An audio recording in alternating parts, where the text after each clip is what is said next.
L'ISESCO et la Commission nationale s'honorent de vous accueillir à l'occasion de cet atelier portant sur la numérisation du patrimoine documentaire. Permettez-moi tout d'abord de remercier au nom du secrétaire général de la Commission nationale, M.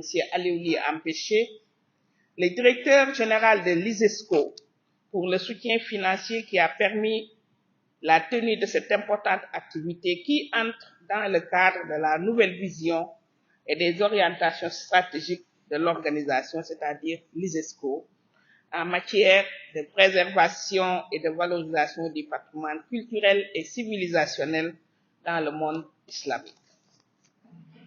La création du comité du patrimoine dans le monde islamique, faut-il le rappeler, a pour but d'attirer l'attention sur l'intérêt de la préservation, de la conservation et de la diffusion du patrimoine documentaire et les archives constituent un élément très important de ce patrimoine.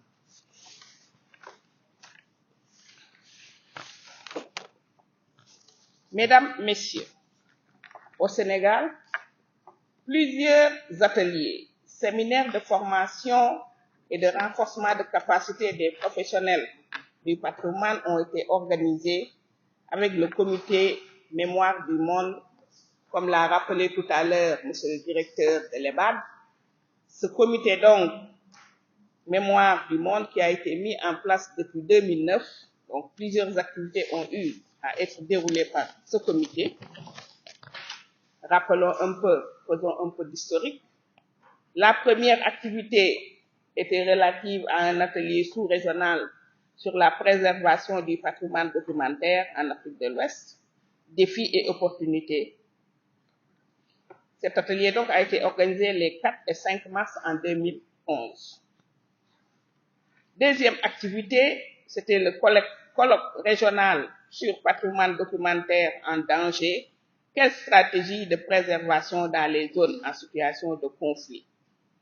Cette activité a été organisée du 4 au 6 septembre 2014.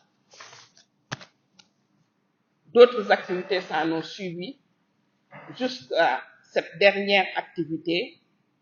Donc, il y a eu 5 activités qui ont été organisées par le comité Mémoire du Monde et l'activité que nous organisons aujourd'hui, qui est une 6e activité, est celle qui nous réunit aujourd'hui ici avec l'école des bibliothécaires, archivistes et documentalistes, qui porte sur la numérisation du patrimoine documentaire. Toutes ces activités concourent à un but, et je le dis sous le contrôle des éminents professeurs qui sont là, préserver, n'est-ce pas, tout ce qui a été fait par nos éminents scientifiques. Nous rappelons tout simplement des faits.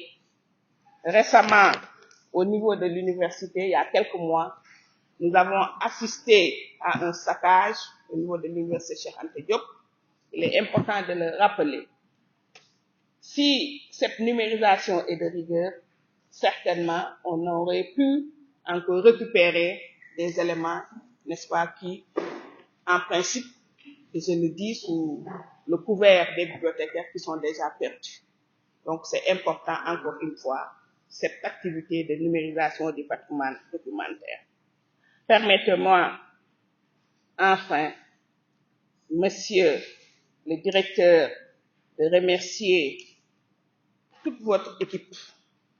Je ne vous connais pas depuis longtemps, peut-être une semaine ou moins, mais je vois que votre équipe est dynamique. En tout cas, la coordination est belle et nous espérons que cela va continuer comme cela. Je ne terminerai pas mes propos sans remercier au nom de M. Ly encore une fois tous les participants qui, malgré les difficultés, ont répondu à l'invitation.